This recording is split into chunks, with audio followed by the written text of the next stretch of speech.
Hello दोस्तों, कैसे हो आप लोग। तो उम्मीद करता हूँ आप लोग अच्छे होंगे, स्वस्थ होंगे। दोस्तों, ये जो लॉ है बायोट-सावर्ट्स लॉ बहुत ज़्यादा इम्पोर्टेंट है, बोर्ड पॉइंट ऑफ व्यू से भी और कंपटीशन पॉइंट ऑफ व्यू से। चलिए स्टार्ट करते हैं। बायोट-सावर्ट्स लॉ दोस्तों क्या बोलता है। बायोट-सावर्ट्स लॉ जो होता है वो बात करता है जैसे इस कंडक्टर में करंट बह रहा है तो उसके वजह से मैग्नेटिक फील्ड का बात नहीं करता है। ये छोटे से पर्सन के लिए किसी पॉइंट P पे मैग्नेटिक फील्ड का बात करता है। मतलब करंट एलिमेंट के लिए ये लागू होता है। करंट एलिमेंट की वजह से किसी पॉइंट पे मैग्नेटिक फील्ड कितना होगा, इसका कैलकुलेशन बायोट-सावर्ट्स लॉ के हिसाब से होता है। ये करंट एलिमेंट क्या है इसको समझते हैं। पहला बात, बायोट-सावर्ट्स जो है ये दो साइंटिस्ट का नाम है। देखो, two French physicist Biot and Savart's in 1820 deduced an expression for the magnetic field of a current element, देखो, of a current element which is known as Biot Savart's law. ये करंट एलिमेंट के लिए बात करता है, ठीक है, कि करंट एलिमेंट की वजह से किसी डिस्टेंस, किसी पॉइंट P पे मैग्नेटिक फील्ड कितना होगा, ये बात करता है। देखो, करंट एलिमेंट क्या होता है, जैसे देखो मैं समझाता हूँ। जैसे देखो, ये पूरा लेंथ हुआ, मान लेते हैं ये L इसका लंबाई है, पूरा लंबाई L। छोटा सा लेंथ बात करो, एक सेकेंड नहीं दिखा दे रहा आपको, ऊपर लिखता हूँ। देखो यहाँ पर ये L लेंथ है, इसका L लेंथ, पूरा लेंथ कितना है, L लेंथ है। अगर छोटे से लेंथ बात करूं तो क्या लिखते हैं, DL। DL मतलब एलिमेंट्री लेंथ, छोटा लेंथ, स्मॉलेस्ट। तो उसी प्रकार करंट एलिमेंट जो होता है वो छोटा सा लेंथ जिसमें करंट बह रहा है, उसका छोटा सा लेंथ लो और उसको करंट से मल्टीप्लाई करो तो क्या मिलेगा, करंट एलिमेंट। इसमें करंट बह रहा है ना, इसमें करंट I क्या हो रहा है, बह रहा है। करंट I जो है वो बह रहा है, इस तरीके से बह रहा है ना। तो इसका छोटा सा लेंथ लो DL, DL लिया, वेक्टर फॉर्म में लिया, DL वेक्टर्स, छोटा सा लेंथ, उसको मैंने I से मल्टीप्लाई कर दिया तो क्या हुआ, करंट एलिमेंट। किसी किसी बुक में DL वेक्टर को ही करंट एलिमेंट बोल देता है, ठीक है। तो आप समझना, यहां मैंने आइडियल जो है, आइडियल वेक्टर को करंट एलिमेंट बोला है। करंट जो होता है वो स्केलर क्वांटिटी होता है, लेकिन करंट एलिमेंट जो होता है वो वेक्टर क्वांटिटी होता है। और ये करंट एलिमेंट का डायरेक्शन वही होता है जो करंट का डायरेक्शन होता है। जो करंट का डायरेक्शन होता है वही करंट एलिमेंट का डायरेक्शन होता है। तो करंट एलिमेंट जो होता है वो एक तरह का वेक्टर क्वांटिटी है और directed along the directions of current. Okay, R vector क्या है, तो ये क्या है, distance between current element and that point where magnetic field is calculated. तो ये मैग्नेटिक जो करंट एलिमेंट है और जिस पॉइंट पे मैग्नेटिक फील्ड निकलना चाहते हैं उसके बीच के डिस्टेंस को मैंने बोला है आर वेक्टर, वेक्टर फॉर्म बोल दिया मैंने, ठीक है। ये बात, ये भी क्लियर हुआ, ये भी क्लियर हो गया। इधर आओ, ये जो साइंटिस्ट था शुरुआत में बताया गया था, ऑस्टेड साइंटिस्ट जो था, ऑस्टेड एक्सपेरिमेंट आपने पढ़ा होगा। वो क्या किए थे कि कोई सर्किट लिए थे, उसमें करंट बह रहा था, वो गलती से हो गया था लेकिन करंट बह रहा था उसमें, उसके बगल में एक मैग्नेटिक कंपास रखा हुआ था।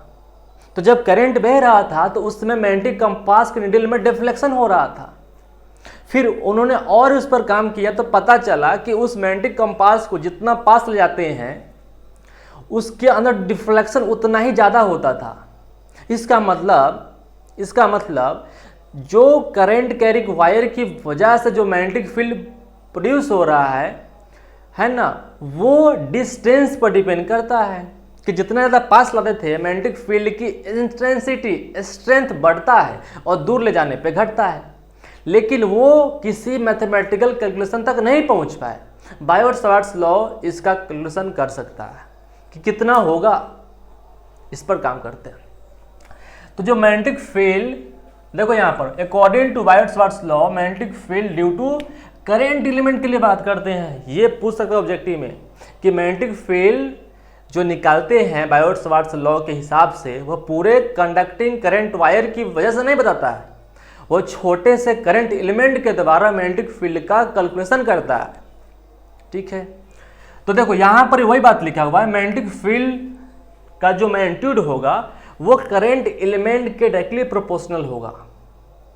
सही बात है भैया, आप जितना ज़्यादा करंट को परवाओ, करंट को जितना ज़्यादा उसके अंदर बहेगा उतना ज़्यादा मैग्नेटिक फील्ड तो हो भी करेगा ना। बिल्कुल सही बात है। अगर छोटा सा आपने पोर्शन लिया है तो छोटा सा मैग्नेटिक फील्ड बड़ा थोड़ी ना होगा। आप बड़ा सा करंट लो, बड़ा सा आप लेंथ लो, बड़ा सा पोर्शन लो, तो उसके वजह से मैग्नेटिक फील्ड की इंटेंसिटी ज़्यादा होगा। ये तो बात ओस्टन ने भी किया था, लेकिन वो नहीं बता पाए कि इस तरीके से होता है।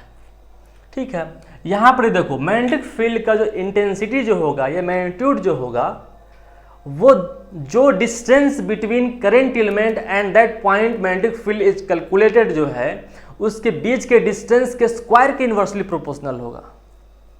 ये बात तो ओस्टन ने भी किया था, लेकिन वो नहीं बता पाया कि स्क्वायर के डिस्टेंस के इन्वर्सली प्रोपोर्शनल होता है। ये बता पा रहा है, ठीक है ना, इसलिए ज़्यादा इंपॉर्टेंट है। फिर बोला ये जो एंगल बन रहा है करेंट एलिमेंट और आर वेक्टर के बीच में, इस पर भी कहानी पलट मतलब चेंज हो जाता है। आपको पता ना साइन थीटा की कहानी क्या होता है। साइन का मिनिमम वैल्यू होता है 0 डिग्री, मैक्सिमम वैल्यू होता है 90 डिग्री। साइन 0 0 90 1 होता है। तो देखो यहाँ पे अगर ये थीटा की वैल्यू 0 हो जाएगा तो हम तो मैग्नेटिक फील्ड कहाँ निकाल रहे हैं, वायर पर निकाल रहे हैं। तो जब मैग्नेटिक फील्ड अगर आप वायर पर निकाल रहे हो, तो वहां पर मैग्नेटिक फील्ड की वैल्यू क्या हो जाएगा, 0 हो जाएगा, क्योंकि साइन 0 0 होता है। लेकिन अगर थीटा की वैल्यू 90 हो जाए तो, जैसे देखो ये करंट कैरिंग वायर है, करंट को कैरी कर रहा है। अब ये एंगल 0 था, मतलब इसी पर निकाल रहे थे, तो मैग्नेटिक फील्ड की वैल्यू 0 हो गया। लेकिन ये एंगल 90 हो जाए, इस पॉइंट पर निकालना चाहते हैं, इस पॉइंट पे एक करंट कैरिंग वायर की वजह से, तो मैग्नेटिक फील्ड की वैल्यू मैक्सिमम होगा। कितना जबरदस्त बात है। अब तीनों इक्वेशन को मैंने ऐड कर दिया, तो इस तरीके से कहानी बन गया। ये तो पकता है। अब देखो जब इस प्रोपोर्शनलिटी को इक्वलिटी में चेंज करते हैं तो कांस्टेंट आता है, और उस कांस्टेंट की वैल्यू होती है म्यू बाई 4 पाई, म्यू 4 पाई होती है। ठीक है, और म्यू की जो वैल्यू होती है वो 4 पाई इंटू 10 की पावर -7 होता है। देखो इधर लिखा हुआ है, इधर। और म्यू का जो देखो वहाँ, इसको जो है ना आपको पूरी तरीके से कूलॉम्स लॉ पर फोकस करना है। कूलॉम्स लॉ की कहानी भी इस तरीके से ही है। दो चार्ज के बीच जो दोनों जो पॉइंट चार्ज है उसके जो बीच का डिस्टेंस है, तो आप इलेक्ट्रिक फोर्स पता है ना कि इलेक्ट्रिक फोर्स का मैग्नीट्यूड दोनों चार्ज के डिस्टेंस के स्क्वायर के इनवर्सली प्रोपोर्शनल होता है। ये भी कहानी ऐसा ही बात कर रहा है, ठीक है ना। तो वहां पर इनोट आया था इलेक्ट्रिक परमिटिविटी, यहां पर मैग्नेटिक परमिएबिलिटी नाम आ रहा है। परमिएबिलिटी, पारगम्यता, समझ रहे हो ना, ये बात आ रही है। म्यू की वैल्यू हो गया 4 पाई इंटू 10 की पावर -7। ठीक है, तो अगर इतना लिखने की वजह से तुम यही लिखो ना, 10 की power -7 ideal sine upon are square, ये हो गया तुम्हारा vector form of Biot Savart's law. देखो भैया ये जो तुम्हारा स्केलर फॉर्म है, इसका डायरेक्शन, अच्छा मैग्नेटिक फील्ड जो होता है वेक्टर क्वांटिटी होता है ना, पता है ना, मैग्नेटिक फील्ड वेक्टर क्वांटिटी होता है। तो ये तो स्केलर फॉर्म हो गया। आप वैल्यू निकाल सकते इसे, mu 4 pi ideal sine theta upon are square, या 10 की power -7 ideal sine theta upon are square, यहाँ से ऐसा काम कर सकते हो। लेकिन अगर ये वेक्टर क्वांटिटी है तो डायरेक्शन बताओ किधर होगा।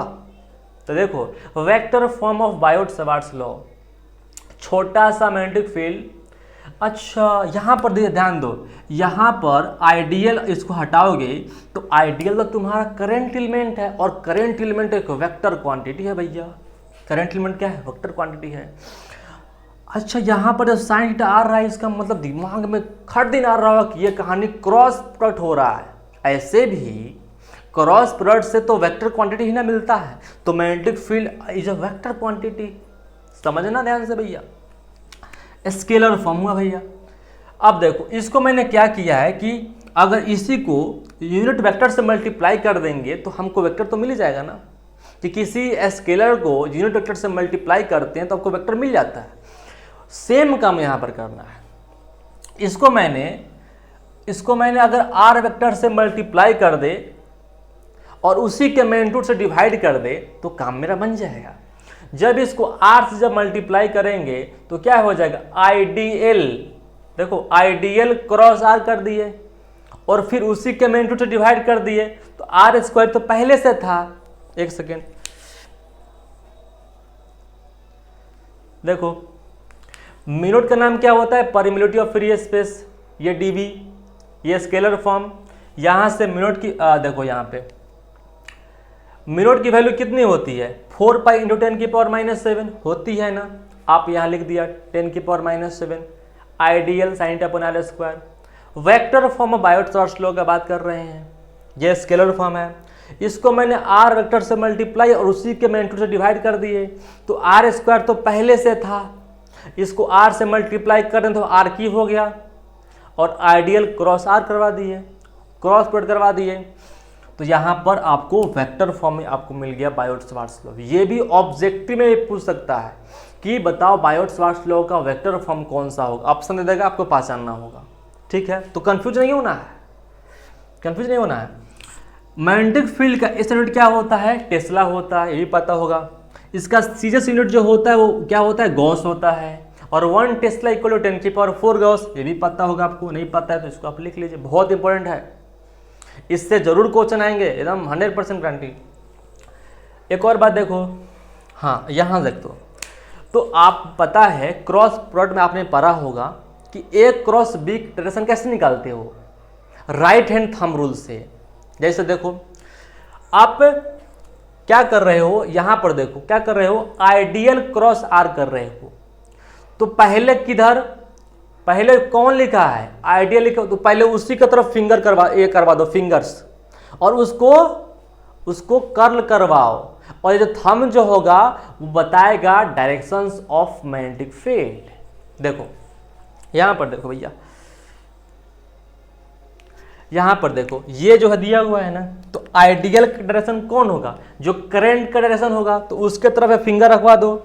और किधर घुमाना है, देखो उधर किधर घुमाना है, आपको घुमाना है आर वेक्टर की तरफ। देखो आइडियल क्रॉस जो है उधर देखो, इधर देखो आइडियल क्रॉस आर है ना, तो आइडियल की तरफ पहले फिंगर रखो और आर वेक्टर की तरफ कर्ल करना है। ठीक है, देखो कर्ल करो तो देखो आइडियल, ये तुम्हारा आर करंट की दिशा, अरे हुआ ना। अब इसको ऐसे घुमाना है तो अंदर जा रहा है, अंदर मतलब क्रॉस, अंदर मतलब क्रॉस। अगर वही दिशा नीचा माय होता करंट का तो कैसे करते, ऐसे करते, ऐसे होता ना, तो ऐसे करते, नीचा करंट जा रहा है ना तो ऐसे करते और ऐसे घुमाते तो बाहर होता। ठीक है ना, ये बात तो हुआ भैया। अब देखो इधर, तो ये तुम्हारा भी क्लियर हो गया, ये भी क्लियर हुआ। अब देखो जो क्रॉस का मतलब होता है कि इनटू द प्लेन, और प्लेन में भी कैसे, ऐसे नहीं, ऐसे नहीं, ऐसे नहीं, परपेंडिकुलर टू द प्लेन। ये भी अंदर में जो होगा वो इस तरीके से होगा, परपेंडिकुलर। और डॉट का मतलब होता है आउट ऑफ द प्लेन, और ये भी कैसा होगा, प्लेन के परपेंडिकुलर होगा। ठीक है, ये बात है। यहां से मिनट का यूनिट भी पूछ सकता है कितना बढ़िया में, ऑब्जेक्टिव में आपको मिनट का यूनिट भी पूछ सकता है। तो देखो कैसे निकालेंगे, ये फॉर्मूला आपको पता है ना। तो मैग्नेटिक फील्ड का यूनिट क्या होता है, टेस्ला। और देखो आइडियल है ना, तो करंट का क्या हो जाएगा, एम्पियर। ये छोटा सा लेंथ तो मीटर, साइन थीटा का तो कोई यूनिट होता नहीं है। ठीक है, और आर स्क्वायर का मीटर स्क्वायर लिख दिया मैंने। 1 मीटर से 1 मीटर कैंसिल हो गया, 1 मीटर को उधर भेज दो तो टेस्ला मीटर स्क्वायर, और एम्पियर को नीचे ले दो तो टेस्ला मीटर पर एम्पियर, टेस्ला मीटर पर एम्पियर। ये हो गया मिनट का एसआई यूनिट। मिनट का नाम क्या होता है, परमिएबिलिटी। फॉर्मूला याद करो अभी क्या भी, कि बायोट-सावर्ट्स लॉ का स्केलर फॉर्म क्या होगा, म्यू0 बटा 4 pi ideal sine theta upon are square. Vector form क्या होगा, म्यू0 बटा 4 pi ideal cross r upon r cube. ठीक है, ये याद करो यार। और इसको अपने से ड्राइव करो, ठीक है। और जहां प्रॉब्लम हो इसको फिर से रिकॉल करके देखो, ठीक है। फिर से इसको क्या करना है, देखना है, अगर समझ में नहीं आएगा तो। ठीक है दोस्तों, फिर मिलते हैं नेक्स्ट वीडियो में।